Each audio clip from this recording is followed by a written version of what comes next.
யாரோ அதை பார்த்துவிட்டு போய் சொல்லிவிட்டார்கள் காவல்துறை அதிகாரிகளுக்கு, இப்படி இன்னார் மாட்டை கொன்று மாட்டுத்தலை தாட்டிருக்கிறார் என்று சொல்லி அதை எடுப்பதற்காக அதிகாரிகள் எல்லாரும் வருகை தந்தார்கள். அப்படி வருகை தருகிற போது அந்த அன்பர் இந்த அம்பாள் மீது மிகுந்த பக்தியுடையவர். பொங்கல் படையல் எல்லாம் செய்து அம்பாளுக்கு குளித்து போட்டு மிக மிக பக்தியோடு வழிபாடு செய்பவர் அந்த அன்பர்.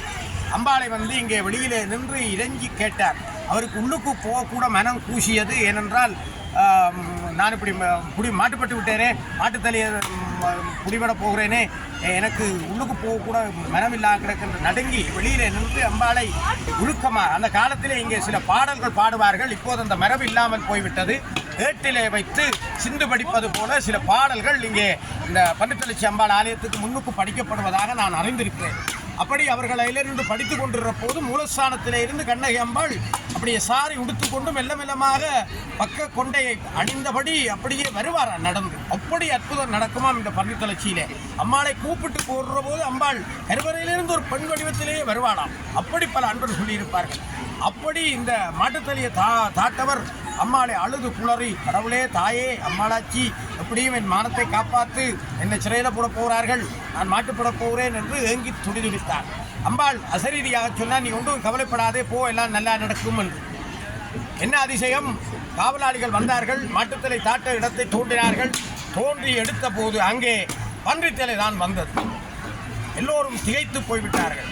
அந்த சொல்லிக் கொடுத்தவரும் பக்கத்தில் நின்றார். அவருக்கே தலையை சுத்த தொடங்கிட்டது. ஆனால் நான் மாட்டுத்தலையை தாட்டதை கண்டனான், மாட்டுத்தலை என்றானே கண்டனான், ஆனால் இதுன்னு எல்லாம் மாறிட்டது, இது அம்பாளுடைய புதுமை என்று எல்லாரும் திசைத்து காவல்துறை அதிகாரிகள் கூட அம்பாளை கும்பிட்டார்களாம். அன்றைய காலத்திலிருந்து இந்த கண்ணகையை பன்றித்தலைச்சி கண்ணகை என்று, ஏற்கனவே கண்ணகை தான், அது தமிழ்நாட்டிலே இருந்து இங்கே வந்து கண்ணகை உறைந்த 3வது இடம்தான். ஆனால் இந்த மாட்டுத்தலையை பன்றித்தலையாக மாற்றிய அந்த அற்புதத்தாலே அந்த சிறப்பாக ஒரு அடைமொழி சேர்ந்தது, பன்றித்தலைச்சி கண்ணகை அம்பாள். பன்றித்தலையாக மாற்றியதால் பன்றித்தலைச்சி, பன்றித்தலைச்சி தலை, பன்றித்தலையை காட்டினபடியா பன்றித்தலை, பன்றித்தலையை காட்டி மாட்டுத்தலையை மறைத்து தன்னை நம்பிய பக்தனை காப்பாற்றியவர். ஆகவே அவர் பக்தர் என்றால் யாரிலும் வேறுபாடு பார்ப்பது இந்த கண்ணகி அம்பாளுக்கு கிடையாது. எல்லாரும் பக்தர் என்றால் ஒன்றுதான். அப்படிப்பட்ட ஒரு சாதாரண பக்தன், அந்த அசைவ உணவுங்கிற பக்தன் கேட்டவனுக்கு கூட அருள் கொடுத்த ஒரு பெருமைக்குரியவர் இந்த பன்றித்தலைச்சி கண்ணகி அம்பாள். 10 இடங்களிலே கண்ணகை உறைந்ததாக நாங்கள் பார்க்கிறோம். மதுரையை எரித்துவிட்டு அப்படி வந்த இந்த கண்ணகை தாய் 10 இடங்களை உறைந்த அத்தனை இடமும் அதற்கு முற்பட்ட காலத்தில் இருந்தே சக்தி பீடங்கள் என்பதை மறந்துவிடக்கூடாது. ஏனென்றால் நான் செய்யப்பட்ட தொல்லியல் ஆய்வுகளின் போது சிட்டிவேரன் கண்ணகி அம்பாள் ஆலயம் பனைமரம் எப்போது இந்த பூமியில் தோன்றியதோ அந்த காலத்திலேயே அந்த சிட்டிபுரம் கண்ணகி அம்பாள் தோன்றிவிட்டதாக அம்பாள் அருளாக்கு தந்தார். சித்தர்கள் பூசித்த பெருமைக்குரியதென்று அவர் தந்தார். ஆகவே இந்த 10 இடங்களும் ஏற்கனவே முன்பே சக்தி பீடங்களாக இருந்திருக்கின்றன. ஆனால் பிற்காலத்திலே அந்த இடங்களை தெரிவு செய்து வந்த 10 இடங்களில் கண்ணகை உறைந்ததால் கண்ணகை பீடங்களாக இருக்கின்றன. ஆகவே நான் சொன்னேன், தென்மராட்சியிலே 5 கண்ணகை பீடங்களை கொண்ட பெருமைக்குரியவர்கள் நாங்கள். தென்மராட்சியிலே பிறந்த ஒவ்வொரு அன்பர்களும் நாங்கள் பக்தியோடு ஆர்தட்டி கொள்ளக்கூடிய பெருமை நாங்கள் கண்ணகையினுடைய அருளாட்சிக்கு இருக்கிறோம். அது மட்டுமல்ல, நாவலருடைய மறுமலர்ச்சி இயக்கத்தின் போதும் கூட அல்லது பிராமணிய ஆதிக்கத்தின் போதும் கூட வேறு எத்தனையோ மாற்றங்களின் போது கூட இந்த ஆலயங்கள் மாறாது இன்று வரை அந்த பக்தி பாரம்பரியத்தை ஆகம முறை சாராத வழிபாடுகளை இன்று வரையும் பேடிக்கொண்டிருக்கின்றன. பொங்கல் வழிபாடுகள் எல்லாம் இங்கே இருக்கிறது, சுட்டிபுரத்தில் இருக்கிறது, கச்சாயில இருக்கிறது, கொட்டிகை, எல்லா கோவிலிலும் அந்த பாரம்பரிய கண்ணகை வழிபாட்டு முறைகள், சிலம்பு வச்சு வணங்குகிற முறைகள் எல்லாம் இன்று வரை இருந்து வருகிற ஒரு அற்புதத்தை பார்க்கிறோம். இந்த ஆலயத்திலே பன்றித்தலை மாறியதால் பிற்காலத்திலே ஆலய எஜமானர்கள் மூலஸ்தானத்துக்கு பின்னுக்கு வராகி அம்பாளை பிரதிஷ்டை செய்திருக்கிறார்கள். இந்த வராகியை பற்றி சொல்ல வேண்டும். இந்த ஆலயத்துக்கு யோர் சுவாமி, கடை சுவாமி, செல்லப்பா சுவாமி, சித்தானக்குட்டி, பெரியானக்குட்டி, இப்படி எல்லா சுவாமிகளும் ஈழத்திலே இருந்த 18க்கும் மேற்பட்ட சித்தர்கள் எல்லாம் ஒரு காலத்திலே கடைசி காலத்தில் ஒரு வேளையாவது இங்கே வந்து வணங்கி போன வரலாறு. அப்ப சித்தர்கள் எல்லாம் ஏன் இங்கே வந்தார்கள்? அதற்கு காரணம் இருக்கு. பன்றித்தலைச்சி காட்டிய கண்ணகை, பன்றித்தலைச்சி அம்சமாக தன்னை காட்டிய அந்த தாய் வராக வழிபாட்டிலே சிங்கமுகமும் தேவ உடம்பும் கொண்டிருக்கிறது. தெய்வங்களுக்கு சக்தி கூட. நரசிங்க வைரவர், வராகி அம்மன், பிரத்யங்கரா தேவி, சரபேஸ்வரர் சிங்கமுகம் கொண்டவர் சரபேஸ்வரர், அவருடைய சக்திக்கு பேர் பிரத்யங்கரா தேவி. ஆஞ்சநேயரில் பஞ்சமுக ஆஞ்சநேயரில் உண்டு நரசிங்க முகம். பஞ்சமுக ஆஞ்சநேயரில் ஒரு முகம் நரசிங்க முகம். இந்த தெய்வங்கள் எல்லாம் மனித முகம், உடம்பு தேவ உடம்பு, மிருக உடம்பு, தலை மிருகத்தலை. இதற்கு என்ன விசேஷம் என்றால், இப்படி உயர்தினை அகிர்னை சேர்ந்த இந்த உருவங்கள் உக்கிரங்கூடிய இந்த தெய்வங்களிலே சக்தி வடிவம் கொண்ட இந்த பிரத்யங்கரா தேவி, வராகி போன்ற சக்திகள் என்ன செய்யும் என்றால், எந்த தீவினையையும் அழித்து வேரோடு களையக்கூடிய சக்தி உடையவர். இதை மக்கள் விளங்கிக் கொள்ள வேண்டும். அதனாலே தான் அதிலும் முக்கியமாக இந்த பிரத்யங்கரா தேவி, நரசிங்க வைரவருடைய சக்தி, பேபிசாஜி, பில்லி, சூனியம், மாந்திரிய சேட்டைகள் எல்லாம் அடியோடு அழித்து மக்களை காக்கக்கூடியவள் பிரத்யங்கரா தேவி. வராகியும் அப்படித்தான். எந்த வகையான இடர்கள், துன்பங்கள், நோய்கள், பிணிகள், செய்வினைகள், பிசாஜி சேட்டைகள் எல்லாத்தையும் அடக்கக்கூடிய சக்தி படைத்தவள் வராகி. அதைவிட பன்றி வேறை, வராகம் வேறை. அப்படியே விளங்கிக் கொள்வோம். ஸ்ரீமன் நாராயணமூர்த்தி வராக அவதாரம் எடுத்தார். ஏன் அவதாரம் எடுத்தார் என்றால், இரண்யாட்சன் பூமாதேவியை பாயாக சுருட்டி 7 கடலுக்கு அங்காலே கொண்டு போய் கடலுக்குள்ளே தாட்டு விட்டான். கடலுக்கே தாட்ட உடனே வேதங்கள் எல்லாம் மறைந்து போயிது. பூமாதேவியை மறைச்சாச்சு. எல்லாம் பிரச்சனை. இந்த நேரத்திலே எல்லாரும், பூமித்தாய் எல்லாரும் வேதனைப்பட்டு குளறி அழுதார்கள். அப்படி அழுது குளறி வேண்டுகிற போது ஸ்ரீமன் நாராயணமூர்த்தி இந்த வராக அவதாரம் எடுத்தார். அந்த மச்ச அவதாரம் எடுத்தார், பின்பு கூர்மம் எடுத்தார், இப்போது வராக அவதாரம். இந்த ஒவ்வொரு அவதாரம் எடுத்தார்கள். அந்த அவதாரத்தில் வராக அவதாரம் பன்றியாக பூமியை தோன்றது. இது உண்மையில அடிமுடி தேடிய வரலாறோடும் தொடர்புடையது. நான் பார்க்கின்றோம். இந்த மச்சம், கூர்மம், வராகம், அந்த 3 நிலைகளிலும் இந்த வராகம் என்ற பன்றி பூமியை தோண்டி அடியை தேடிக்கொண்டு ஸ்ரீமன் நாராயணமூர்த்தி எடுத்த அவதாரம். அந்த வராக அவதாரம் எடுத்த போது சக்தி வராகியாக தோன்றினார். அம்பாள் நாராயணி வராகியை தோன்றினார். இந்த பன்றி என்பது அழுக்கெல்லாம் சாப்பிடும். பன்றி என்பது அழுக்கெல்லாம் சாப்பிடும். ஆனால் வராகம் அப்படி அல்ல. அது கிழங்கு வகைகளைத்தான் உண்ணுமா. இந்த பன்றி வகைகளுக்குள்ளேயே வராகம் என்பது ராஜப்பன்றி. ஒவ்வொன்றுக்கும் ராஜா இருக்கு. மலர்களுக்கு தாமர ராஜா, மரங்களுக்கு அரசு ராஜா, பறவைகளுக்கு கருடன் ராஜா, பூமியில் உள்ள மனிதர்களுக்கு அரசன் ராஜா, கீரிகளுக்கு ராஜகீரி என்று ஒன்று இருக்கு, பள்ளிகளுக்கு ராஜப்பள்ளி என்று ஒன்று இருக்கு. எல்லாத்துக்கும் ஒரு ராஜா இருக்கு. அதே மாதிரி இந்த பன்றிகளுக்கு எல்லாம் ராஜா இந்த வராகம். வராகம் ஒரு வெண்மைத்தன்மை கொண்டது. அது அசிங்கம் சாப்பிடாது. அது கிழங்கு வகைகள், வேர் வகைகள், நல்லதை தோண்டி சாப்பிடும். அப்படிப்பட்ட அவதாரத்தான் வராகமூர்த்தி எடுத்தார். அதோடு தோன்றிய இந்த சக்தியும் பூமிக்குள்ள தோண்டி தோண்டி போய் அடி வேர்வரை எடுக்கக்கூடிய சக்தி உடையவர். இதனால் இந்த வராகியை கும்பிடுவதால் என்ன சிறப்பு என்றால், ஞானம் அதிகமாக கிடைக்கும். அதனால் சித்தர்கள் வந்தார்கள். சைவ சித்தாந்த உண்மை பொருளை உணர்கிற ஞானம், தெய்வத்தை உணர்கிற ஞானம், மூல ஞானம், பதி ஞானம், அனுபவ ஞானம், எல்லா வகையான முழுமையான ஞானத்தையும் பெறக்கூடிய முழுமையான ஆற்றலை பெறக்கூடியவள் வராகி. அந்த வராக அம்சம். அதனாலே தான் சித்தர்கள், யோகிகள், ஞானிகள் எல்லாரும் இந்த பன்றித்தலைச்சி அம்பாள் ஆலயத்திலே வந்து வராகி அம்சத்திலே இருக்கிற கண்ணகியை வழிபடுகிறார்கள். இதனால் அவர்களுடைய சித்தினுடைய உச்சத்தை கண்டார்கள். சைவ சித்தாந்தத்தினுடைய அடி வேரை கிளறி எடுத்தார்கள். எல்லாத்தையும் பன்றி, வராகம், பன்றின்னு சொல்லக்கூடாது, உண்மையில வராகம். இந்த வராகம் தோன்றி எடுத்து அடி வேரோடு எடுக்கக்கூடியது மாதிரி எல்லா ஞானத்தையும் தரக்கூடிய சக்தி அம்பாளுக்கு உண்டு. அதனாலே தான் இந்த பன்றித்தலைச்சிக்கு இலங்கையினுடைய எல்லா பகுதியிலும் வெளிநாட்டிலிருந்தும் அடியோர்கள் வரார்கள். திங்களுக்கு திங்கள் வருவார்கள். அந்த தேனியில் குளிப்பார்கள், அன்னதானம் கொடுப்பார்கள், பொங்கி படைப்பார்கள், தாங்களே வழிபாடு பக்திபூர்வமாக செய்வார்கள். இந்த ஆலயத்திலே மார்கழி திருவாதிரை அடிப்படையாக கொண்டு திருவிழா நடைபெறுகிறது. 10 நாள். அது அந்த தண்ணி நிற்கிற காலத்தில் நடக்கும். அற்புதமாக இருக்கும். வந்தால் நல்ல இயற்கை சூழல்.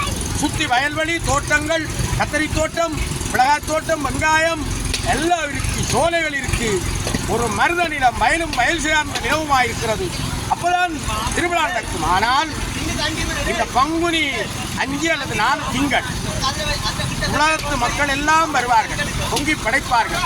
இதன் மூலம் அவர்களுடைய பிள்ளைகளுக்கெல்லாம் கல்வி, கலைஞானங்கள், நல்ல ஆற்றல், செல்வ வளம், மனோதைரியம், உண்மைகளை கண்டறிகிற ஒரு திடம், ஆய்வு புலத்தில் உண்மையை கண்டறியக்கூடிய ஆற்றல் ஆய்வாளர்களுக்கு இங்கே வந்து கும்பிட்டு போனால் ஆய்விலே புது புது நுட்பங்களை எல்லாம் இந்த பண்டித்தலைக்கு கண்ணகை கொடுப்பானாம். அதனாலே தான் சித்தர்கள், யோகிகள், ஞானிகள், பெரியவர்கள் எல்லாருமே இந்த பண்டித்தலைக்கு தேடி வந்து வழிபட்டதை நான் அனுபவத்திலே, வரலாற்றிலே பார்த்திருக்கிறேன். என்னுடைய ஆய்வின்படி அப்படிப்பட்ட ஒரு சிறப்பு மூலஸ்தானத்திலே இருக்கிற பல்லவ கலைமரபோடு தான் முதலாவது கண்ணகை கோலை மயிலிட்டி துறைமுகத்திலே அங்கனமை கடலிலே இருக்கு. அதே முறையில் தான் இருக்கு. இந்த மூலஸ்தான அமைப்பை மாற்ற முயற்சித்த போதும் அம்பாள் விடவில்லை என்று சொல்லப்படுகிறது. மேலே இருக்கிற பண்டிகையினுடைய அமைப்பும் பல்லவர்கால அமைப்பும், சுற்றி இருக்கிற மாட கோயில், அந்த மாட கோயில், மண்டகப்பட்டு கோயில், மாமல்லபுரம், காஞ்சி கைலாசநாதர் கோயில், அந்த கோயில்களை ஒத்த அதே கலைமரபோடு இருக்கிற வைரக்கல்லாலே செய்ய பொழியப்பட்ட அந்த ஆலயம் இந்த ஆலயம். என்னுடைய தத்துவமானி ஆய்வு தமிழக இலங்கை பண்பாட்டு உறவுகள் ஒரு வரலாற்று ஆய்வு. கிபி 6ஆம் நூற்றாண்டு தொடக்கம் கிபி 9ஆம் நூற்றாண்டு பல்லவர் காலத்தை அடிப்படையாக கொண்டது. பல்லவர்கள் இலங்கையிலே தோன்றிய வம்சம்.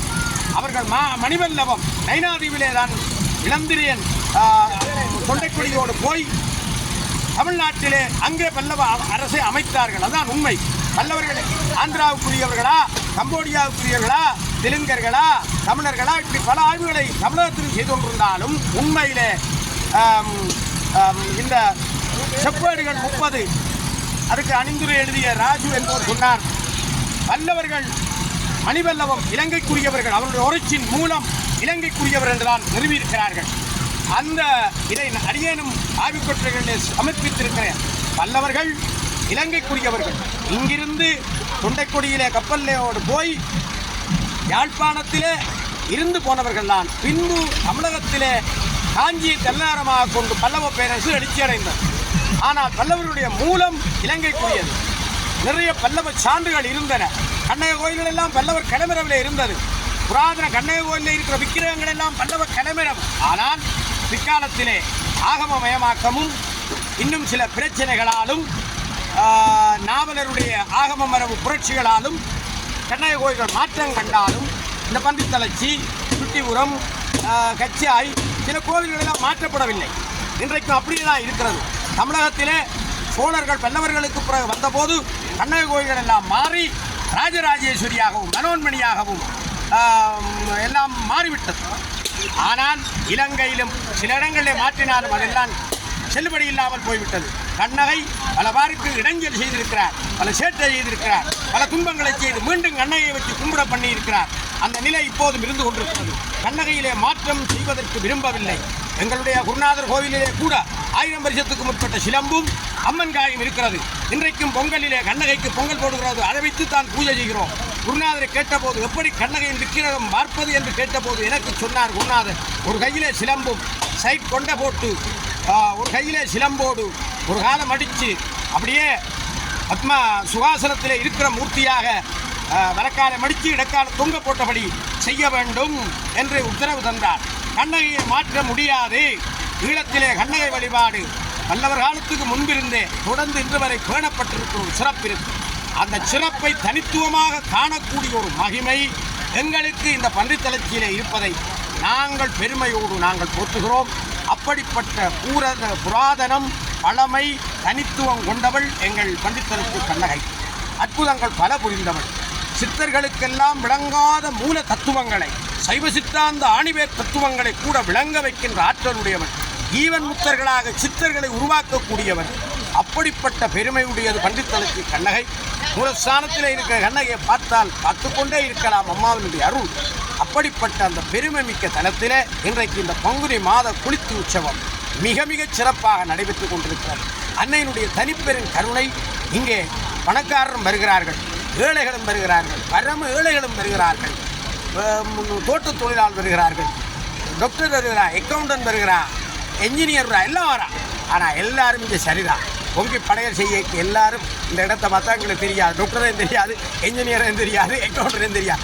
எல்லாரும் வேட்டை கட்டி ஒரே மாதிரி ஏழை பணக்காரன் எந்த வித்தியாசமும் காட்டாமல், சாதி வேறுபாடுகளோ உயர்வுகளோ எதுவும் காட்டாமல் எல்லாரையும் சமத்துவமாக பார்க்கிற ஒரு பெருமை இந்த பன்றித்தலைச்சி கண்ணையுடைய ஆலயத்தின் வாசலுக்குத்தான் இருக்கிறது.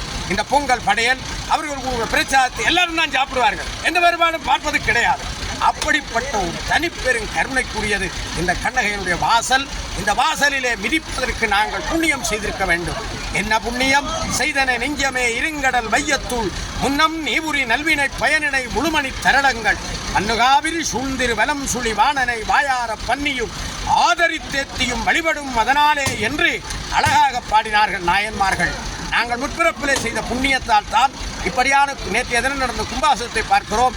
இன்றைக்கு வந்து இந்த பங்குனி திங்களில் நிற்கிறோம், இந்த குளித்தியிலே பங்கு பெற்றுகிறோம். அடியாரோடு பலபடியார் கூட்டங்கான ஆசைப்பட்டேன் என்று மாணிக்க வாசகர் அடித்தடித்து சொன்னார். பலபடியார் நடுவிற்கும் அருளை தருவா என்று கேட்டார் மாணிக்க வாசகர். அடியார்களுக்கு நடுவுக்குள்ளே இருக்கிற அருள் மிக மிக பெரிய அருள். அந்த அருள் எங்களுக்கு கிடைக்க வேண்டும் என்று பன்றித்தலைச்சியாலை வேண்ட வேண்டும். நான் சொன்னது போல பன்றி வேறை வரலாறு பன்றித்தலைச்சி என்று இருந்தாலும் இங்கே இருப்பது வராகமூர்த்தி அம்சம். வராகம் கழிவுகள் எல்லாம் சாப்பிடாது, பன்றி மலங் கூத்து எல்லாம் சாப்பிடும்.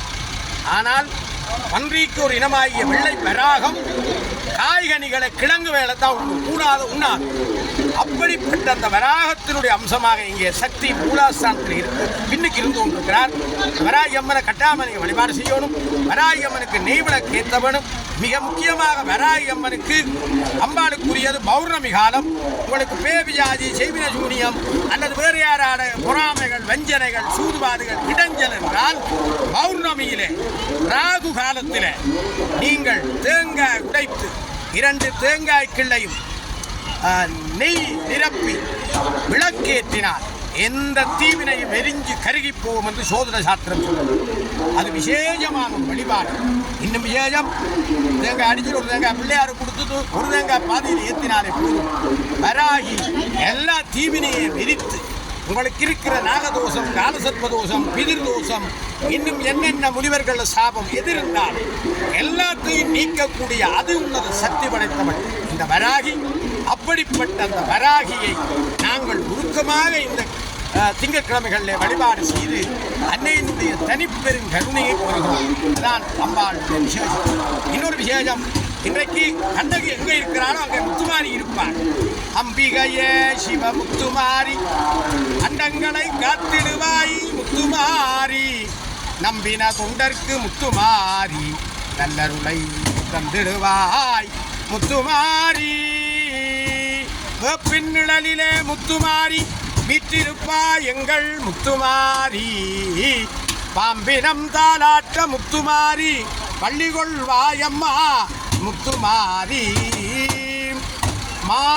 மகிடாசுரனை மாய்த்திட்டாய் முத்துமாரி நோய் பிணி நீக்கிடுவாய் முத்துமாரி மக்களை காத்திடுவாய் முத்துமாரி கல்வி செல்வம் தந்திடுவாய் முத்துமாரி காலமெல்லாம் காத்திடுவாய் முத்துமாரி முத்துமாரி மாறி மாறி என்று சொல்ல சொல்ல மனங்குளிரும் மாறி மாறி என்று சொல்ல மழை பொழியும் மாறி மாறி என்று சொல்ல மக்கள் வாழ்வார்.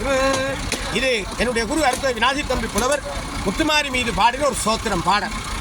ஏன் பாடுறேன்னா எங்கே கண்ணகை இருக்கோ அங்கே முத்துமாரி இருப்பாள், கட்டாயமாக இருப்பாள். எந்த கோயில் முத்துமாரி இருந்தால் கண்ணகை இருப்பாள், கண்ணகை இருந்தால் முத்துமாரி இருப்பாள். 2 பேரும் கூடவே இருப்பார்கள். 2 பேரும் கூட இருப்பதால் தான் மழையை பொழிவித்து நிலத்தை குளிர்வித்து வெப்பு நோய்களை அடக்கி வேப்பாம் இலையாலே தடவுகிற போது அத்தனை துன்பங்களும் மாற்றிவிடக்கூடிய அதான் வேப்பிலையில் பள்ளி கொள்வாள் முத்துமாரி. வேப்பமிலையெல்லாம் பள்ளி கொள்வார். இங்கே கப்புரச்சட்டி எந்தவரோ வேப்பிலை வச்சு கொண்டு வராங்க, பறவைக்காடியோட கையில் வேப்பமிலையோடு வரார்கள், காவடியாரோ வேப்பமிலை, எல்லாரும் வேப்பமிலையோடு வருவார்கள். அவை வேப்பமிலையில் பள்ளி கொள்வாள் முத்துமாரி என்று பெருமையோடு சொன்னார்கள். அப்படிப்பட்ட தனிப்பெரும் கருணையெல்லாம் இந்த பன்றித்தலைச்சியிலே நடைபெற்றுக் கொண்டிருக்கிறது என்று கூறி இந்த வர்ணனைகளை உங்களுக்கு மகிழ்ச்சியோடு தந்து கொண்டு நாளைய தினம் எங்களுக்கு வருஷப்பிறப்பு சித்திர வருஷப்பிறப்பு. இந்த வருஷப்பிறப்பிலே உலகமெங்கும் வாழ்கின்ற சைவத்தமிழர்கள் மற்றும் எல்லாருக்கும் பெருமானுடைய திருவருளோடு புத்தொழிவோடு ஆயுள் ஐஸ்வர்யம் தானியம் போன்ற சௌபாக்கியம் நிறைவாக பெற வேண்டும் என்று இந்த வேளையிலே வாழ்த்தி எல்லாருக்கும் புத்தாண்டு நல்வாழ்த்துக்களை இந்த வேளையிலே மனமாற தெரிவித்துக் கொள்கிறேன். அரணியூர் சைவப்புலவர் சி.க. கமலநாதன். நன்றி, வணக்கம். தொடர்ந்து இங்கே வர்ணனைகளை வழங்குவதற்காக எங்களுடைய இன்றைய வர்ணனையை முன்னின்று பொறுப்பேற்று பல தென்மராட்சி அன்பர்களிடம் அனுசரணைகளை பெற்று சிறப்பாக இலங்கை வானொலி ஊடாக இந்த நேரலையான வர்ணனைகளை இன்றைக்கு செய்து கொண்டிருப்பவர் மதிப்புக்குரிய திருவாளர் தங்கவடிவேல் ஐயா அவர்கள் இங்கே நின்று கொண்டிருக்கிறார். அவரிடம் தொடர்ந்து ஒளிவாங்கி கையளிக்கின்றேன். நன்றி கமல்நாதன் ஐயா அவர்களே. எங்களுடைய இந்திய நிகழ்வுகளை தொடர்பாக கமல்நாதன் ஐயா அவர்கள் அம்பாளுடைய அந்த கடமையான புதுமையான அந்த வரலாறுகள் தொடர்பாக அந்த பண்டித்தலைச்சி என்பதனுடைய பொருள் இன்னும் எத்தனையோ விடயங்களை எல்லாம் எடுத்து எம்பினார். அவர் ஒரு எத்தனையோ விதமான ஆய்வுகளை மேற்கொண்ட ஒரு சிரேஷ்ட விரிவுரையாளர். இப்பொழுது கோப்பை ஆசிரியர் பல்கலை ஆசிரியர் சாலையிலே சிறந்த விரிவுரையாளராக பணியாற்றி கொண்டிருக்கிறோம். சைவத்துக்கும் தமிழுக்கும் பலவிதமான தொண்டுகளை செய்து வருகின்றனர். அவர்கள் ஒரு சிறப்பான உரையை நாங்கள் பார்த்தோம். உண்மையாகவே அம்மாளுடைய கருணை தொடர்பாக, அம்மாளுடைய பெருமை தொடர்பாக, அம்மாளுடைய தரிசனம் தொடர்பாக மிகவும் சிறப்பாக கொண்டிருந்தார்கள். உண்மையாகவே இங்கே இந்த கோவில் கண்ணகி இந்த பாடலை பற்றி இந்த ஆலய வாசலிலே அன்றைய இப்போ தற்பொழுது 40 வருடங்களுக்கு முன்னர் இந்த பிரதேச மக்களினாலே அந்த கோவலன் கண்ணகி சரித்திரம் இந்த ஏடு இந்த பிரதேச மக்களிடம்தான் இருந்தது. அந்த பிரதேச மக்கள் அவர்கள் சைவ அன்பர்கள், மிகவும் அம்பாளை துல்லியமாக பேணுபவர்கள், வழிபடுபவர்கள். அவர்களிடம்தான் அந்த கண்ணகியுடைய வீட்டினை வைத்திருந்தார்கள். அவர்கள் அன்றைய நாட்களிலே அதிகாலையிலே மிகவும் பக்தி சிரத்தையுடன் இந்த ஆலயத்தில் வருவார்கள். அவர்கள் வருகின்ற பொழுது மிருதங்கம், உடுக்கை, கைத்தாளம் போன்ற தங்களுடைய காரணங்களுடன் வருவார். இங்கே ஆலயத்திலே வாசலிலே அம்பாளை நோக்கி அம்பாளுடைய அந்த கண்ணகை சரித்திரத்தை வாசலிலே நின்று மிக உணர்ந்து பாடுவார்கள். அப்பொழுது நாங்கள் சிறியவனாக இருந்தோம். நாங்கள் இந்த ஆலய வாசலை அவர்களுடன் வந்து நாங்கள் இதை பார்த்து வரலாம். அவருடைய பாடல் பாடிய சில பேர்களை அப்பொழுது இந்த பிரதேசத்தைச் சேர்ந்த நாகலிங்கம் என்பவர் மற்றும் ராசசிங்கம் என்பவர், நாகமுத்து என்பவர் மற்றும் கந்தையா, சங்கீத பூஷணம் கந்தசாமி ஆகியோர் என்னுடைய மனதிலே எழுகின்ற பேர்களாக இருக்கின்றனர். அவர்கள் இந்த ஆலய வாசலில் நின்று அந்த காலையிலே 9 மணி போல் தொடங்கினால் 12 மணி வரையிலே நின்று தங்களுடைய பாடல்களை இந்த வாசலிலே பாடுவார்கள். கமல்நாதன் ஐயா குறிப்பிட்டார்கள், பாடுகின்ற பொழுது அம்பாள்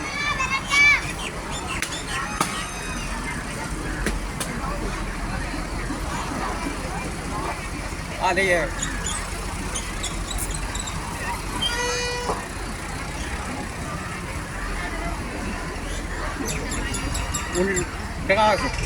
உள்பிரகாரத்திலே இருந்து அவர்களை நோக்கி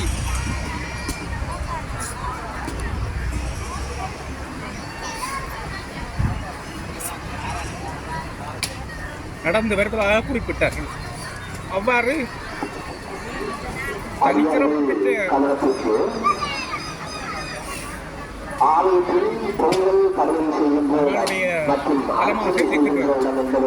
நாட்களிலே நான் இந்த கருணையை பார்த்தபடியினாலே அந்த பேர்களை நான் குறிப்பிட்டேன். அவ்வாறு ஆசிரியர்களும் இந்த விவரங்களை மிகவும் தெளிவாக குறிப்பிட்டதனாலே எனக்கு அந்த ஞாபகத்தை நான் ஏற்படுத்திக் கொண்டேன். நானும்